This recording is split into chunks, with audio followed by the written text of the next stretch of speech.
اسی طرح سے نماز میں جو ہے بعض اوقات ہلکا سا حرکت اگر آپ کرتے ہیں تو نماز میں کوئی فرق نہیں پڑتا. جیسے نبی کریم صلی اللہ علیہ وسلم کبھی کبھی ایسے بھی ہوتا ہے کہ اپنی نواسی کو لے کر، حضرت زینب کی بیٹی حضرت امامہ، ان کو گود میں لے کر بھی آپ نماز پڑھے ہیں. تو اب بچی کو لے کر اگر پڑھیں گے تو حرکت تو ہوگی، خاص طور پہ جب سجدے میں جاتے تو آپ اس کو نیچے بٹھا دیا کرتے تھے.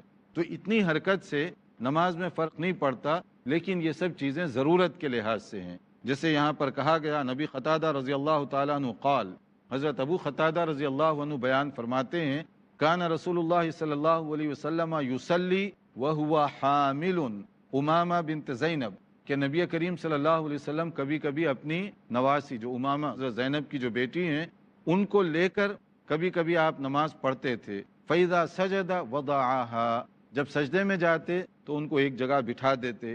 وَإِذَا قَامَ حَمَلَهَا، اور جب سجدے سے اٹھتے یعنی رکعت کے لیے ٹھہرتے تو آپ کیا کرتے، ان کو پھر سے اٹھا لیا کرتے. تو اب یہ تھوڑی سی حرکت ہوئی کہ نہیں ہوئی؟ یعنی گود سے آپ نیچے بٹھائے، پھر سجدہ کیا، سجدے سے فارغ ہو کر گود میں پھر اٹھا لیے، تو تھوڑی سی حرکت ہے نا. اتنی حرکت کی گنجائش، زیادہ نہیں، اتنی حرکت کی اجازت اور گنجائش ہے، لیکن یہ بھی حسب ضرورت. کہیں اگر مسئلہ ہی نہیں معلوم ہے، آپ مسجد میں چلے گئے اپنی بیٹی کو لے کر، مصلی سارے آپ کے پیچھے پڑ جائیں گے، نمازی سارے کہ آیا کیوں مسجد میں، بچے کو کیوں لائے، نہ جانے کیا کیا، تو مختلف قسم کے لوگ اعتراضات کریں گے. تو یہ پہلے ذہن سازی بھی ضروری ہے، اور مسائل معلوم کریں تو لوگوں کو معلوم ہوگا کہ اس کے لمٹس کیا ہیں، باؤنڈریز کیا ہیں، کس حد تک آپ کر سکتے ہیں، کس حد تک نہیں کر سکتے. شیخ آپ نے ابھی جو بتایا کہ نماز میں حسب ضرورت ہلچل کی جا سکتی ہے، جیسے کوئی بچے کو اٹھانا ہے، اسے بٹھانا ہے، اس طرح کی چیزیں. بعض لوگ کہتے ہیں کہ یہ حکم منسوخ ہو چکا، یہ حدیثیں جو ہیں یہ منسوخ کی گئی ہیں، تو اس کے بارے میں ذرا وضاحت کیجیے. دیکھیے میرے بھائی، حدیث کو منسوخ کرنے کے لیے بھی کوئی حدیث چاہیے نا.